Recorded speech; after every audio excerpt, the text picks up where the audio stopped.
प्रेम से बोलिए गौरी पुत्र गणेश भगवान की जय। आप सभी का हमारे चैनल आध्यात्मिक सागर में हार्दिक स्वागत है।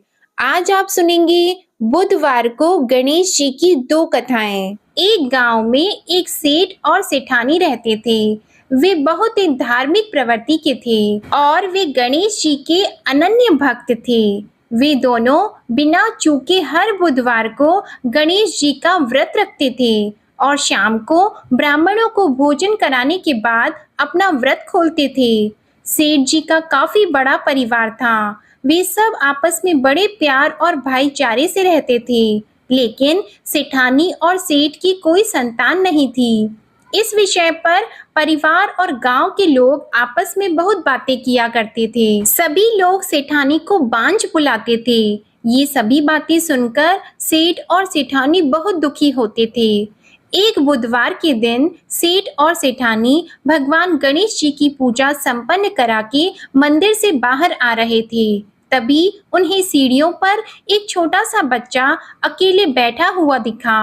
बालक को देखते ही दोनों उसके पास गए और पूछा कि तुम्हारे माता पिता कहाँ हैं? लेकिन बच्चे ने अभी तक ठीक से बोलना नहीं सीखा था, इसलिए वह बोल ही नहीं पाया। पर दोनों सेठ और सेठानी बच्चे के पास शाम तक बैठे रहे। तब तक पंडित जी और सेठ जी और उनके नौकरों ने आसपास जाकर बच्चे के माता पिता को खोजने की कोशिश की, लेकिन उन्हें बच्चे के माता पिता या बच्चे खोने की कोई खबर ही ना मिली। फिर पंडित जी ने सेठ और सेठानी को वह बच्चा अपने घर ले जाने के लिए कह दिया। साथ में ये भी कहा कि अगर बच्चे के माता पिता यहाँ पर आते हैं तो मैं स्वयं उन्हें आपके पास ले आऊंगा। तब सेठ और सेठानी की खुशी का ठिकाना नहीं रहा। वे दोनों खुशी खुशी उस नन्हे बालक को अपने साथ घर लेके गए। सेठानी ने बच्चे का नाम अपने आराध्य भगवान श्री गणेश जी के नाम पर गणेश रख दिया और बड़े ही प्यार और दुलार से उसका पालन और पोषण करने लगे। कुछ दिनों के बाद उसी गांव में एक ठग पति पत्नी आए।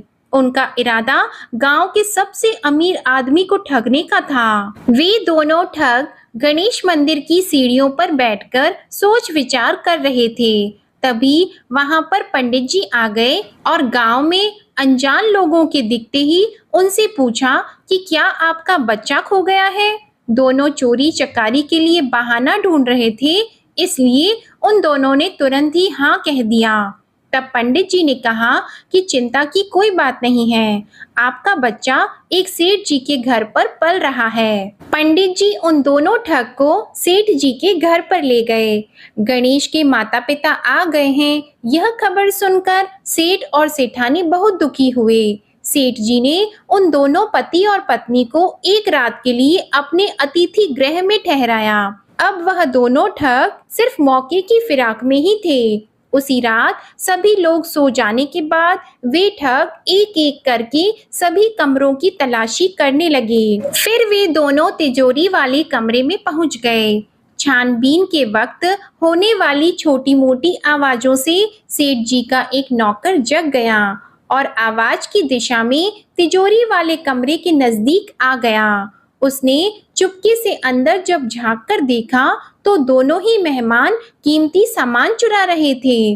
नौकर ने ये देखते ही धीरे से उस कमरे के बाहर की कुंडी लगा दी और चोर चोर बोलकर पूरे घर में हल्ला मचा दिया। शोरगुल की आवाज सुनते ही घर के सभी लोग इकट्ठा हो गए। तब सेठ जी ने उन दोनों चोर पति पत्नी को कमरे से बाहर निकाला और सुबह ही पंचायत में हाजिर कर दिया। सेठ जी ने सरपंच जी को पूरा मसला बताया और कहा कि ये दोनों तो चोर हैं, अब हम पुत्र गणेश को इन दोनों को नहीं देंगे। लेकिन वे दोनों ठग पति पत्नी अपनी जिद पर ही अड़ गए और बच्चे को ले जाने की जिद करने लगे। सरपंच जी ने इस गंभीर समस्या का एक तोड़ निकाला। उन्होंने सेठानी और दूसरी औरत को गणेश जी के सामने खड़ा कर दिया और कहा, जिसके भी आंचल से दूध की धार गणेश के मुंह में जाएगी, वह बालक गणेश उसके पास ही रहेगा।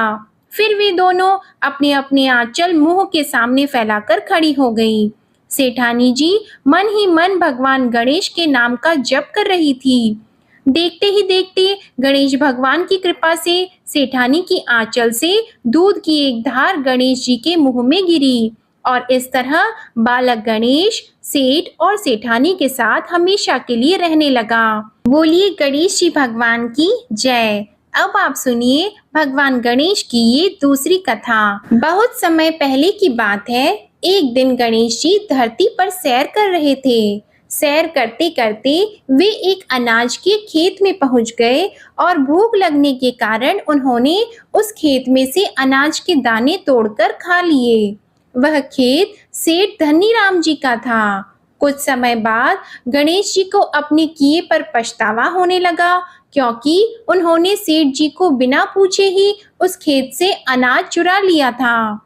फिर गणेश जी ने सोचा कि अपने किए बुरे कर्म का प्रायश्चित तो करना ही पड़ेगा, इसलिए उन्होंने सेठ जी के यहाँ 12 साल के लिए नौकरी करने की ठान ली। उसके बाद अगले दिन सुबह विनायक जी एक 13-14 साल के एक लड़के के रूप में नौकरी मांगने के लिए धनीराम सेठ जी के घर पहुंच गए और उन्होंने सेठ जी को अपना नाम गणेश बताया। विनायक भगवान की बुद्धिमानी की परीक्षा लेने के बाद सेठ जी ने खुशी खुशी उसे नौकरी दे दी।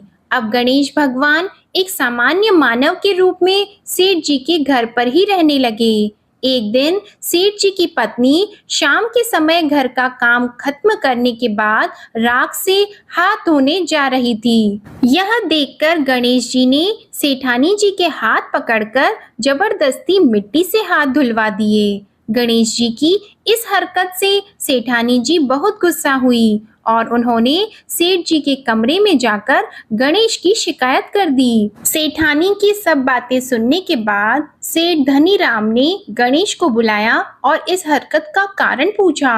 तब गणेश जी बोले कि सेठानी शाम के समय राख से हाथ धो रही थी और ऐसा करने से घर की लक्ष्मी नाराज होती है, इसलिए मैंने उनके हाथ मिट्टी से धुलवा दिए। इससे घर पर माता लक्ष्मी की कृपा बनी रहेगी। यह सब सुनकर सेठ जी ने सोचा कि गणेश जी की सोच तो बहुत अच्छी है। इसके कुछ दिनों के बाद कुंभ मेले का शुभ अवसर आया। तब सेठ जी ने गणेश को बुलाया और कहा कि सेठानी जी को कुंभ मेले में स्नान करा लाओ। तब सेठानी और गणेश स्नान के लिए मेले में पहुंचे। वहां पहुंचने के बाद सेठानी जी नदी के किनारे बैठकर नहाने लगी।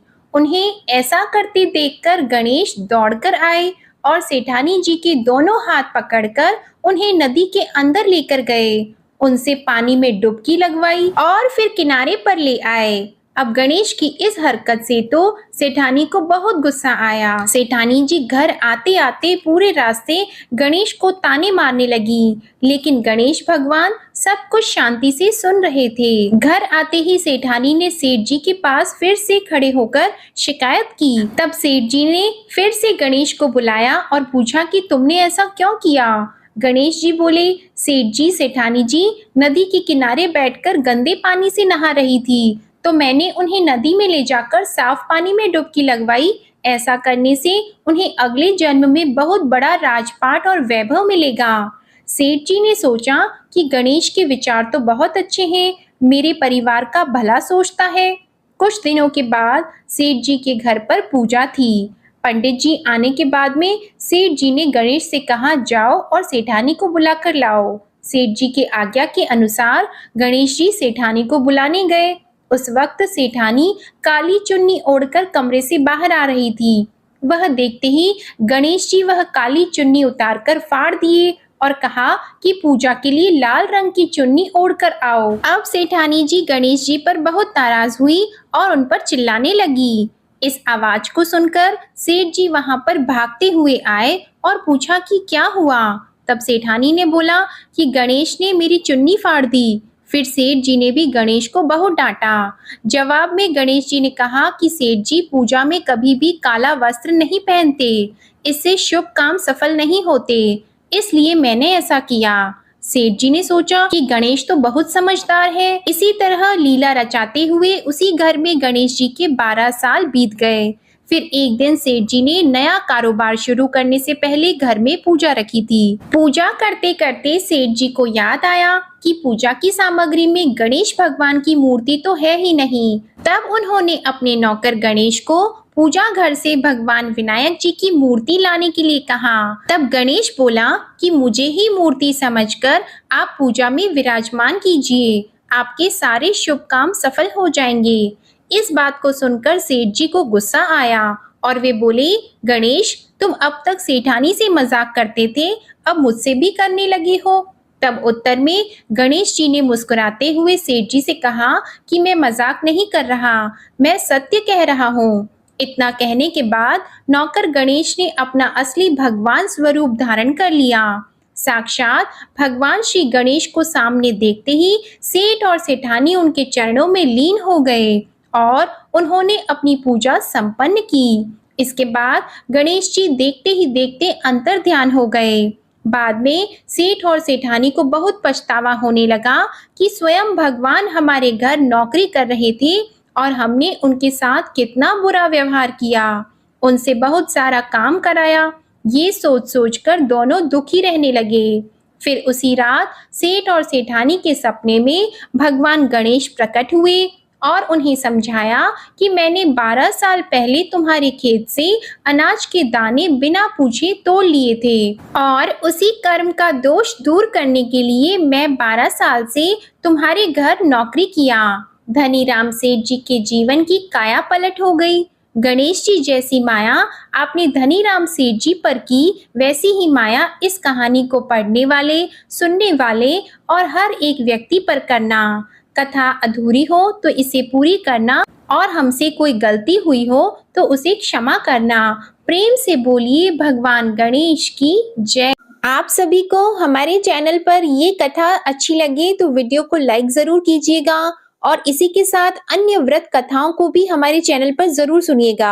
आजकल हमारे चैनल पर मार्गशीर्ष मास महात्म्य की कथाएं भी सुनाई जाती हैं, तो अगर आपको ये कथाएं सुनना पसंद है तो एक बार इन कथाओं को भी आप हमारे चैनल पर जरूर सुनिएगा। वीडियोस की नोटिफिकेशन आपको जल्द से जल्द मिले, इसके लिए आप हमारे चैनल को सब्सक्राइब करके बेल आइकन जरूर से प्रेस कर लें। धन्यवाद।